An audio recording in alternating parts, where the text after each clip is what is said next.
funksionuar dhe nuk e fsheh. Puna ime më ka mësuar që të mos kem emocione. Jam përplasur kudo, me njerëz, me institucione në Itali, dhe të shkallave të larta, as i pik emocioni.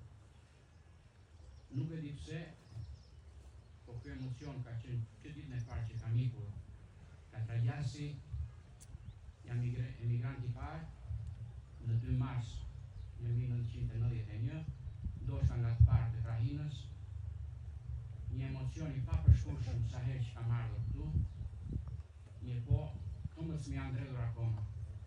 Sot më drinë këmbët. Duhet më besoni.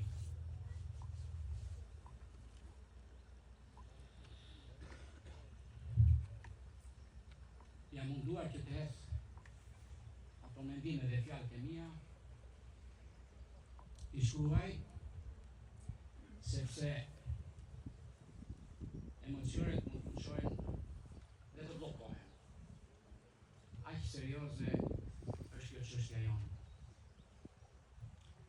Do të mundohem, siç e thash, dhe në atë protestën e Pratos që organizuam atje në Itali, të flas me atë gjuhën që unë mbaj mend, që kam lënë, me atë shqipen e atërshme që kam mësuar nëna, që më kam mësuar fshati, që më kam mësuar shkolla. Sepse dhe shqipja për 30 vjet të fundit është paksa modifikuar. Në bijtë dhe bijat e Tragjasit që jetojmë në Itali dhe që kalojmë çdo ditë me shqetësim dhe dhimbje për padrejtësinë kriminale që po i bëhet fshatit tonë dhe që me miratim të qeverisë po humbet ujin e burimeve të tij, ndodhemi këtu pranë jush. Pas një kuvëndi proteste në Itali, me pjesëmarrje të gjerë nga gjithë krahina tonë, vendosëm të vim këtu, para burimeve tona.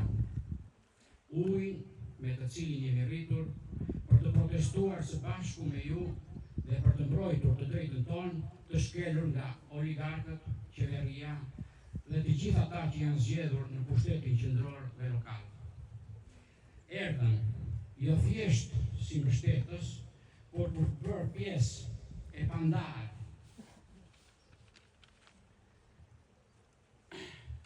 e pakundërshtueshme e protestës tuaj. Dhe do të vinë gjithmonë sa herë na kërkoni.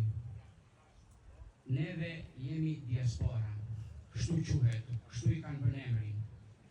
Mirëpo neve jemi fshati, neve jemi krahina.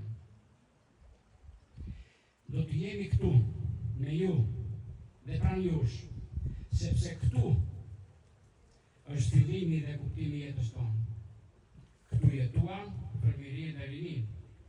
Këtu kemi prindrit tanë të gjallë, por edhe eshtrat e paraardhësve tanë. Këtu kemi shtëpitë tona, pronat tona, kemi historinë tonë të lavdishme dhe shekullore. Kemi të gjitha vlerat e trashëguara që na bëjnë krenar dhe na japin dinjitetin dhe identitetin tonë, si fshatar, si krahinës. Do të jemi gjithmonë ju dhe në shërbim të Tragjasit, të fshatit tonë,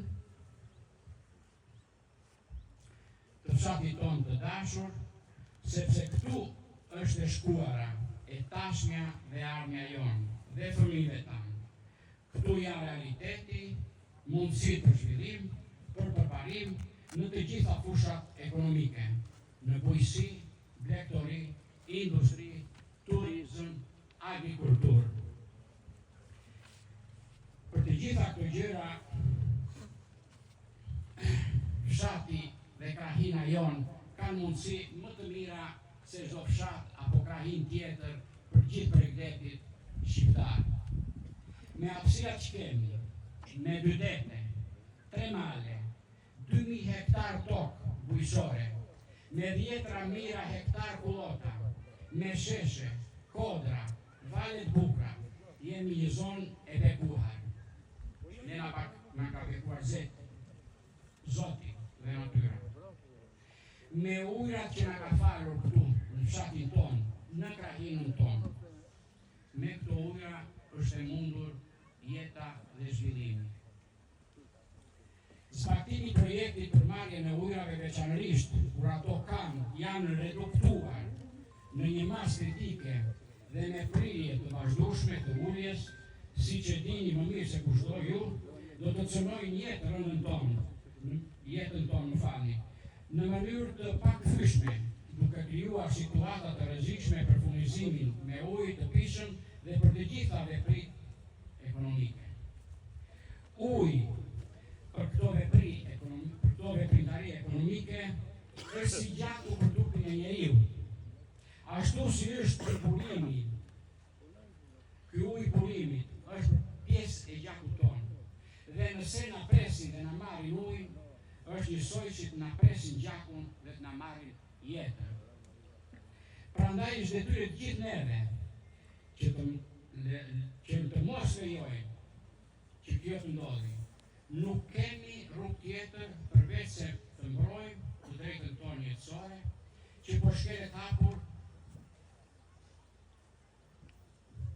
Më falni, po jam shumë emocionuar.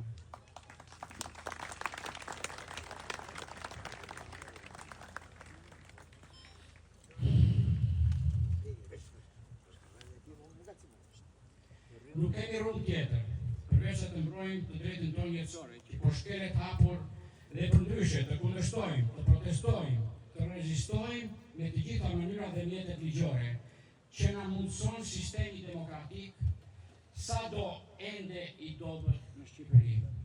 Pa u tërmbër nga çdo presion, nga kërcënime, nga forcat policore, pa pranuar asnjë lloj kompromisi që të dëmtojë çështjen tonë dhe pa pranuar premtime mashtruese që deri tani janë zbetuar, kemi pas zbatuar të gjithë ne, ato i njohim se kush kanë qenë. Dy janë rrugët kryesore. Rruga e parë, rruga e drejtësisë dhe ligjore, e bazuar në shkeljen ligjore të projektit dhe të pasaktësisë shkencore, të studimit mbi të cilin është bazuar. Kemi mësuar me kënaqësi se bordi i caktuar për ndjekjen dhe zgjidhjen e çështjes dhe drejtuesit e fshatit e kanë nisur këtë proces dhe avokatët janë duke punuar. Por ata kanë nevojë për ndihmën teknike dhe të tjera, të cilat duhet t'u japim në kohën e dur nga specialistët tanë këtu në fshat dhe deri në Tiranë. Por këtë mund ta ndihmojmë edhe në diaspora për çdo gjë që do të bëhet dhe do të kërkohet. Rruga e dytë janë protestat dhe rezistenca e bashkësisë sonë, e komunitetit tonë, e cila nuk duhet të ndërprihet deri në zgjidhjen përfundimtare të çështjes dhe pa pranuar asnjë kompromis që nuk do të siguronte përmbushjen e kushteve dhe kërkesave të bashkësisë sonë në masën e arsyeshme dhe të pranueshme. Ne si diasporë në Itali ju kërkojmë dhe ju propozojmë këtij kuvendi të sotëm që të vendoset si kusht i pabizedueshëm dhe i papranueshëm për fshatin çdo ndërhyrje në burim, punime, ndryshime të rrjedhjes dhe vendosje pompash brenda tyre, ndërtimi i stacioneve pranë tyre dhe asnjë ndryshim nga pamja dhe destinacioni natyror i tyre, ashtu si dhe marrja e ujit në rrjedhje natyrore të lumit. Ne do të jemi të përkushtuar për mbrojtjen e tyre dhe do të bëjmë projektin maksimal për të zbatuar. Përpjekjet, më falni.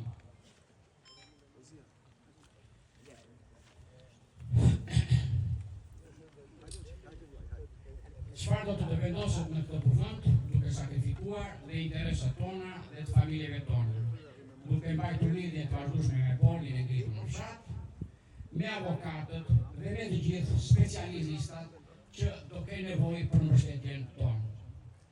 Ka dhe një rrugë të tretë.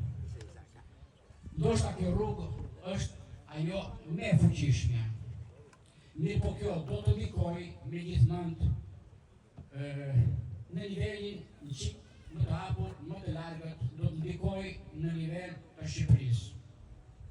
Të bëjmë çështjen tonë çështje ndërkombëtare. Duke u bërë të njëjtur dhe duke sensibilizuar institucionet që merren me këto probleme, si dhe organet politike të Bashkimit Evropian. Nuk është gjë e letë, mirë po, është e realizueshme.